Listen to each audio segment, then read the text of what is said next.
কবিতা জীৱনৰ উত্তৰণৰ সপোন কবিতাৰ অজৰ অমৰ পৃথিৱীত আভুমুকি কবিতা চাগে তেতিয়াও আছিল যেতিয়া সৃষ্টিৰ উন্মেষ হোৱা নাছিল মহাশূন্যতাৰ আহে পাহে বিজড়িত হৈ আছিল চাগে কবিতাৰ বৰ্ণ ছন্দ সুৰ আৱেগ অনুভৱৰ অনন্য অনুৰণন কবিতা আছিল আদিমানৱৰ আকুল আবেদনৰ ভাষা প্ৰেম প্ৰণয়ৰ শিহৰণ মিলনৰ অনুৰাগ বিচ্ছেদৰ কাৰুণ্য কবিতা অবিহনে হোৱা নাছিল জন্মৰ প্ৰথম আবাহনী সংগীত প্ৰথম প্ৰাৰ্থনাৰ দুহাত উদ্বেলিত হৈছিল কবিতাৰ ভাষাৰে মছজিদৰ আজান মন্দিৰৰ শংখধ্বনি গীৰ্জাৰ কেৰলত কবিতাৰ ছন্দ নন্দিত হৈ উঠিছিল বিজ্ঞানৰ গৱেষণাগাৰত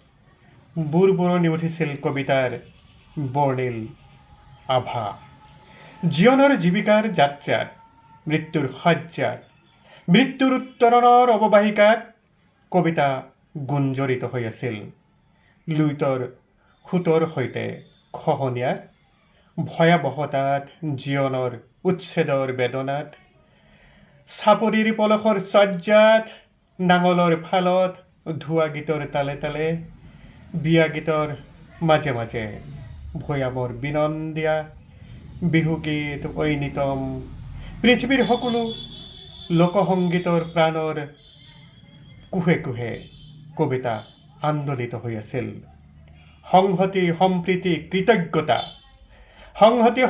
কৃতজ্ঞতা নতুন জীৱনৰ সৃষ্টিৰ সপোনৰ অভিযাত্ৰাত কবিতা উদ্বেলিত হৈ আছিল য'ত বন্ধুত্বৰ দুহাত আগবাঢ়ি আহিছিল সততা নিষ্ঠা আন্তৰিকতাই গজালি মেলিছিল কবিতাই উৎসাহেৰে ডেউকা মেলি দিছিল যুদ্ধভূমিৰ আহত সৈনিকৰ কণ্ঠত নিগৰিত হৈছিল কবিতা কিন্তু যুদ্ধবাজসকলৰ মন্ত্ৰণা কক্ষত কবিতা প্ৰৱেশ কৰিবলৈ অস্বীকাৰ কৰিছিল অসূয়া অপ্ৰীতি হিংসা বিদ্বেষ সাম্প্ৰদায়িকসকলৰ সৈতে কবিতাৰ দূৰত্ব সৰ্বজনবিদিত স্বেচ্ছাচাৰী শাসক ধৰ্মোন্মাদ নেতা উগ্ৰ ব্যক্তিৰ পৰা কবিতাৰ অৱস্থান সদায় নিলগত কবিতা কি তেন্তে দুৰ্বলীৰ বিলাপ মাথোন কল্পনাবিলাসীৰ বাস্তৱতাৰ পৰা ফালৰিকতাৰ জীৱনৰ পৰা পলায়নৰ অন্যতম অজুহাত নেকি কবিতাৰ আঁৰ লৈ যিয়ে বাস্তৱতাৰ পৰা আঁতৰি থাকিব খোজে প্ৰত্যাহ্বানৰ সন্মুখীন হ'ব নোৱাৰে তেনে ব্যক্তিয়ে আচলতে কবিতাৰ অনুধাৱনৰ পৰা সদায় আঁতৰত থাকে কবিতাৰ সৈতে সম্পৃক্ত হ'ব নোৱাৰিলে আত্মীয়তা গঢ়িব নোৱাৰিলে একাত্ম হৈ কবিতাৰ প্ৰেমত হাবুডাবু খাব নোৱাৰিলে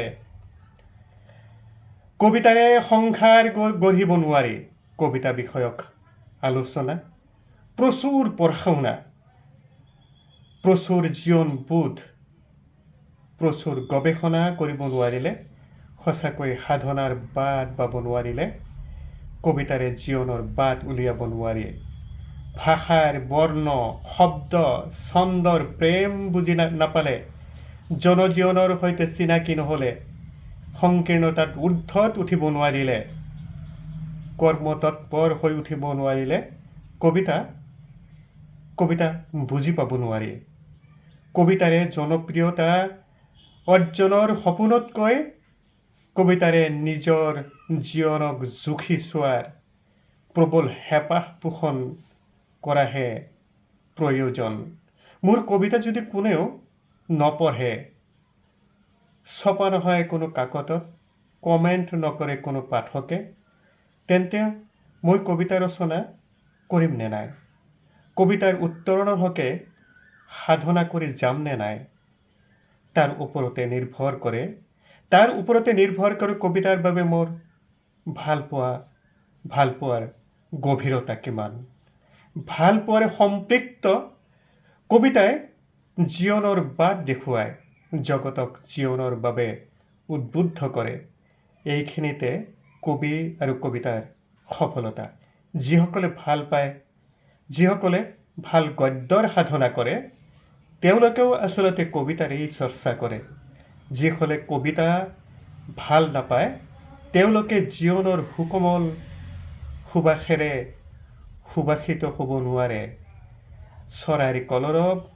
চৰাইৰ কলৰৱ, বতাহৰ গুঞ্জন তেওঁলোকে অনুধাৱন কৰিবলৈ অপাৰগ। মানুহৰ হৃদয় নিভৃতৰ খবৰ তেওঁলোকে কেতিয়াও লাভ কৰিব নোৱাৰে। তেওঁলোকে হৃদয়ৰ কাষ চাপিব নোৱাৰে। তেওঁলোকে নিজে হীনমন্যতাৰ মাজত বাস কৰে, সেইবাবে আনক ভীত কৰি ৰাখিব খোজে। এই যে আমি অত সময় যিহকে তিহকে কবিতাৰ বিষয়ে আলোচনা কৰিলোঁ, এয়া নিজৰ এক উপলব্ধিহে। অৰ্থাৎ অলপ আলোচনাৰ মাজেৰে, কিছু কথাৰ মাজেৰে কবিতাৰ এই আলোচনা সীমাবদ্ধ হ'ব নোৱাৰে। এই যে মই আছোঁ, এই সময়ত নাথাকিম, শূন্যতাৰ পৰা আৰম্ভ কৰি বিলীন হৈ যাম শূন্যতাৰ মাজত, তেতিয়া শূন্যতাৰ বহুমুখিতা, সৃষ্টিশীলতা গতিশীল হৈ থাকিব। বতাহ বলিব, বৰ্ণিল পাহি মেলি ফুলিব ফুল, সমুদ্ৰত জাহাজ মেলি দেশ বিদেশলৈ যাত্ৰা কৰিব নাবিক, সন্তানৰ বাবে অপেক্ষাৰত মাতৃৰ দুচকুৰে নিগৰি আহিব চেনেহ সিক্ত চকুপানী, যুদ্ধৰত ভোকাতুৰ পৃথিৱীত সান্তনাৰ বাণী শুনাবলৈ উদ্যোগ ল'ব কোনোবা স্বাৰ্থবিহীন দৰদী ব্যক্তি। কবিতাৰ ভাষাৰে এইবোৰ কোনোবা নহয় কোনোবাই গাব দৰদী ছন্দ। কেৱল সেয়াই নহয়, ভৱিষ্যদ্ৰষ্টা কবিয়ে দিগদৰ্শন দিব কবিতাৰ ভাষাৰে।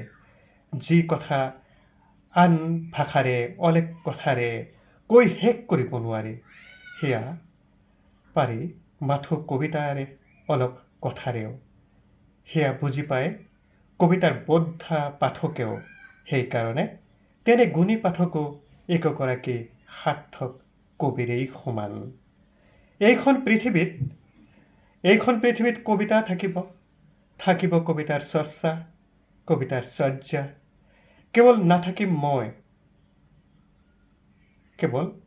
নাথাকিম এই যে আমি আছোঁ, সেয়াই আক্ষেপ। পৰম প্ৰত্যাশাই তেওঁ উদগাই থাকে। কবিতাৰ মাজেৰেই নিৰ্ভাৰ হ'ব পাৰে ক্লান্ত অৱসন্ন মানুহ। কবিতাৰ আবেদনে পৃথিৱীখনক নিশ্চয় মানুহৰ পৃথিৱী কৰি ৰাখিব চিৰকাল। এই প্ৰত্যাশাই দি থাকিব পৰম সান্তনা। আহক কবিতাৰ জয়গীতি গাওঁ, আহক পোহৰ বিলাওঁ। ধন্যবাদ।